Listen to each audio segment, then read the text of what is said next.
मुझे सुनने और देखने वाले तमाम दोस्तों को मेरा सलाम।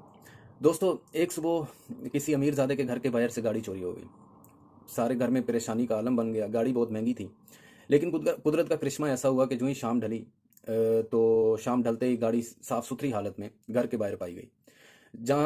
जिस जगह से चोरी हुई थी उसी जगह पाई गई। तो गाड़ी के अंदर जब गाड़ी को खोला गया तो उसके अंदर एक ख़त पड़ा हुआ मिला, जिसके ऊपर कुछ सुनहरी हरूफ में लिखा हुआ था, मैं तहे दिल से आपसे माजरत ख्वाह हूँ, मुझे ये कदम उठाना पड़ा। मेरी बीवी की डिलीवरी के बायस हालत तफ्शीशनाक थी।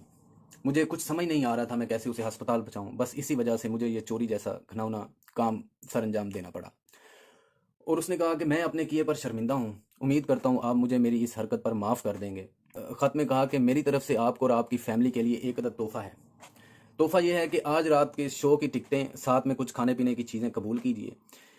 ये सब आप इस मदद के बदले में समझ लें जो आपने गाड़ी के ज़रिए हमारी की। गाड़ी का मालिक ये पढ़कर बहुत मुस्कुराया। बगैर मेहनत के गाड़ी धुली धुलाई मिल गई और मुफ्त में रात की शो की टिकटें भी।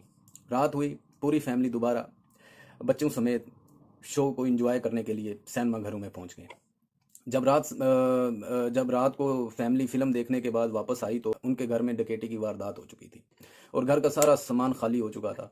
और वहाँ पड़ा उन्हें फिर वही एक ख़त मिला जिसके ऊपर सुनहरी हरूफ में लिखा हुआ था, उम्मीद करता हूँ आपको फ़िल्म पसंद आई होगी। दोस्तों, हमारे मुल्क में भी अभी कुछ इसी तरह फिल्में चल रही हैं।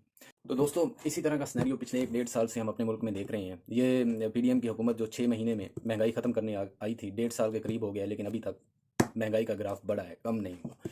तो दोस्तों, खुशकिस्मत हैं आप कि आपको सिनेमा घरों की टिकट तो नहीं दी गई, लेकिन आपको फिल्में और ड्रामे आपके न्यूज़ चैनल्स पर हर रोज़ लाइव दिखाए जाते हैं और डिबेट्स के साथ दिखाए जाते हैं। और उन डिबेट्स में सिर्फ एक ही करैक्टर होता है जिसको गलत साबित करने के लिए 14 से 15 पार्टियां और उनके जितने भी उम्मीदवार हैं वो वहां बैठकर आवाम को वर्गलाने की पूरी कोशिश करते हैं, लेकिन आवाम जाग चुकी है। बाकी ये मुल्क ना मैंने चलाना है ना आपने, लेकिन आपकी वोट की ताकत ने इस मुल्क की किस्मत बदल देनी है। हालात जैसे भी हों, 13 जुलाई जो है वो लास्ट डेट है आपके वोट के अंदराज की। तो मेहरबानी कर कर दिए हुए नंबर पर आप अपना टेक्स्ट मैसेज करें और अपने वोट का सही तरीके से अंदराज कराएं और उस शख्स को इस बार आप इक़्तिदार में लाएं जो इस मुल्क की बेहतरी चाहता है, जो इस मुल्क में कानून की बालादस्ती की बात करता है। आपने कोशिश करनी है वो उस शख्स को इक़्तिदार में ज़रूर लाना है। तो दुआ में याद रखना। वस्सलाम।